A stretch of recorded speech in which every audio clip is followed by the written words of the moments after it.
Mesdames et messieurs, bonjour.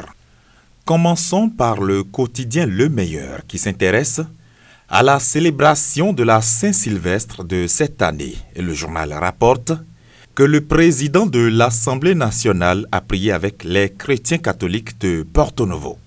Louis Bérou, nous l'avons, rapporte le journal, a prié pour un Bénin de paix en 2025. À l'occasion de cette nouvelle année, précise l'événement précis, le président de l'Assemblée nationale a formulé des vœux à l'endroit du peuple béninois. Santé, bonheur et prospérité, écrit le journal, tels sont les vœux de l'autorité parlementaire à l'endroit du peuple béninois.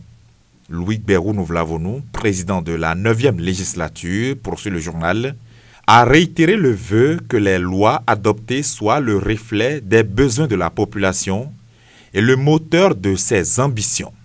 Je cite, « C'est ensemble que nous relèverons les défis de notre temps », fin de citation, a déclaré l'autorité parlementaire rapportée par le journal. Le Monde nous conduit dans le monde parlementaire français et rapporte que les ministres du Travail, de la Santé, des Solidarités et de la Famille, Catherine Vautrin, et des Comptes publics, Amélie de Montchalin, vont rencontrer l'ensemble des groupes parlementaires de l'Assemblée nationale et du Sénat en vue de bâtir un projet de budget de la sécurité sociale. Selon le journal, l'annonce a été faite ce vendredi 3 janvier 2025 par la ministre française du Travail. Le journal explique qu'après la censure du gouvernement Barnier, la France fonctionne en service minimum, sans projet de loi de financement de la sécurité sociale, ni de loi de finances. Je cite, « Cela ne peut pas durer », fin de citation, a affirmé vendredi la ministre du Travail, de la Santé, des Solidarités et de la Famille citée par le média. Parlons culture à présent avec le matin qui s'intéresse à la fête des religions traditionnelles qui se célèbre cette semaine au Bénin. Après le succès retentissant de la première édition des Vodou Days, écrit mon confrère, le Bénin s'apprête à accueillir dans quelques heures le monde entier pour le compte de la 2e édition.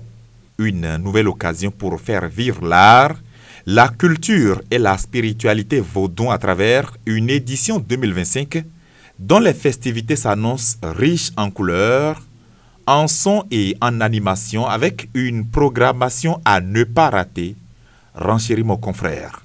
Sous l'impulsion du gouvernement, poursuit-il, les autorités ministérielles travaillent à offrir une occasion exceptionnelle de découverte du vaudou à travers une grande cérémonie vaudou, des animations sur place ainsi que des concerts et spectacles. À Ouida, tout évolue à la vitesse de l'éclair avec les différentes équipes qui sont à pied d'œuvre pour embellir davantage la fête et rendre agréable le séjour des touristes. La tribune de la capitale propose à ses lecteurs le calendrier des festivités qui se dérouleront du 9 au 11 janvier prochain. Plus exquise et plus truculente, écrit mon confrère, cette fête aura bel et bien pour épicentre la ville historique de Ouida, avec au menu un programme aguichant qui a été confectionné à cet effet.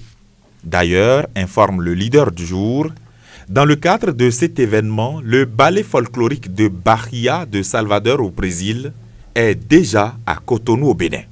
C'est dans la nuit du vendredi 3 janvier passé que les membres de ce groupe folklorique ont foulé le sol béninois, précise le journal qui ajoute qu'ils ont été accueillis par le directeur de Bénin Tourisme.